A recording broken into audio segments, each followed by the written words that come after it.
হ্যাঁ, দুটো টিভি একটা আছে। টিভি, বসার জায়গা, ডাইনিং এরিয়া। ডাইনিং এরিয়া, পেছনে বসার জায়গা। এটা সেন্ট্রাল এসি এই জায়গাটা। আমরা এসে পৌঁছেছি কোচি বা কোচিন, কেরলের একটি বন্দর শহর, মালাবার উপকূলের সবচেয়ে গুরুত্বপূর্ণ বন্দর। কেরালা রাজ্যের নারকেল তেল উৎপাদনের একটি প্রধান কেন্দ্র। কেন্দ্রীয় মৎস্য শিকার কেন্দ্র এবং মৎস্য গবেষণাগার কোচিনে অবস্থিত।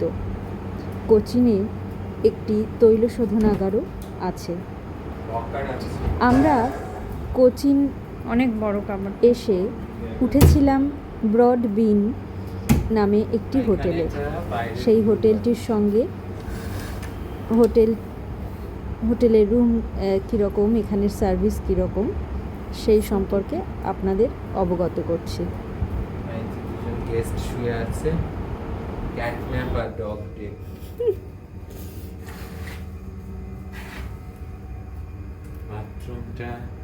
বাথরুমটা এখন দেখানো যাবে না। বাথরুমটা এখনো যাবে, একজন বসে আছে। না, দেখাচ্ছি না। নিয়ে গেলে কি হবে?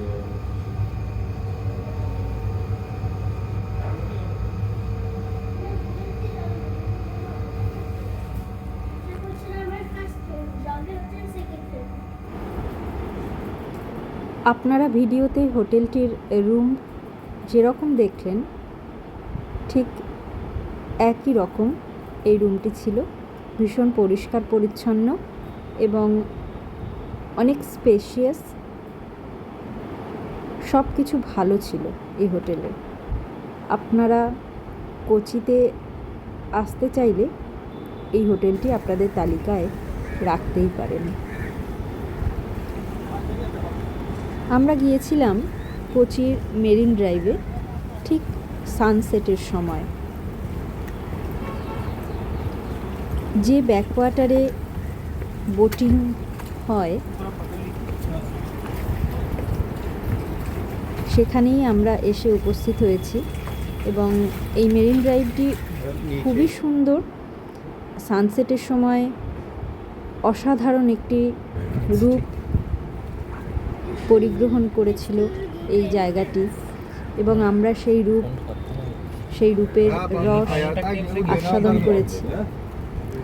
যদিও আমার এই প্রচুর জলরাশি দেখে যথেষ্ট ভয় হচ্ছিল, আমি চাইছিলাম এখানে বোটিং না করতে, কিন্তু আমার কন্যা অত্যন্ত উৎসাহ নিয়ে বোটিং করতে চাইছিল এবং সে ভীষণ মজাও করেছে বোটিংয়ের সময়।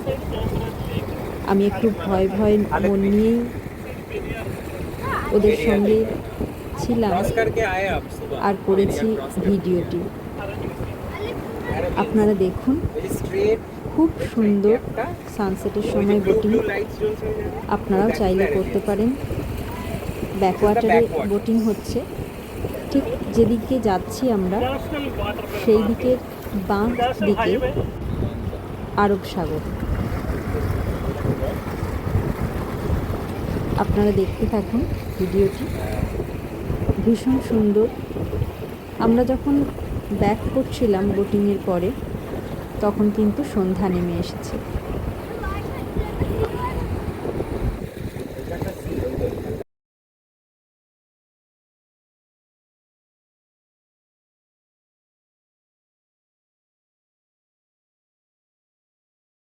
Traffic area.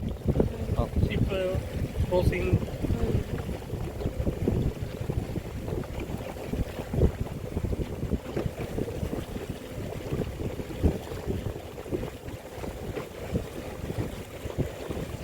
সারাদিন 7 স্টার প্রপার্টি হয়ে যাচ্ছে। I thought there was only 5-star rating. See, the mall is a little আছে আছে, ওটা ত্রিবান্দ্রমে যায়, এখানে না। আরে বাবা, Trivandrum is the capital of Kerala.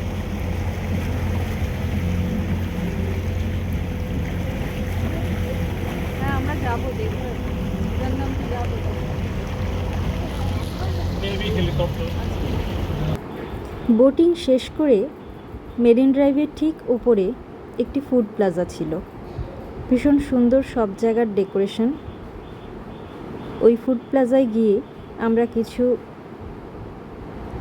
খেয়েছিলাম, কিছু পছন্দের খাবার টেস্ট করেছিলাম।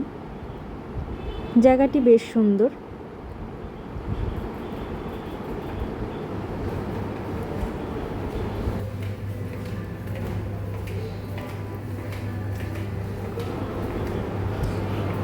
এরপর আমরা হোটেলেই ডিনার করেছিলাম, খুব ঘরোয়া ছিল সব কিছুই, কিন্তু আমি সেই পার্টের ভিডিও নিতে ভুলে গেছি। আমি এখন এসে পৌঁছেছি সকালে ব্রেকফাস্টে। ওনাদের যে ডাইনিং এরিয়া আছে সেখানে একটি বাফেট ব্রেকফাস্ট অ্যারেঞ্জ করা হয়েছিল। ছিল অনেক কিছু, আলাদা আলাদা করে আজকাল আর কিছু বলবো না, কারণ প্রত্যেকটা স্ট্যান্ডার্ড হোটেলেই এরকম আয়োজন করাই থাকে। যেহেতু এটা সাউথ ইন্ডিয়া,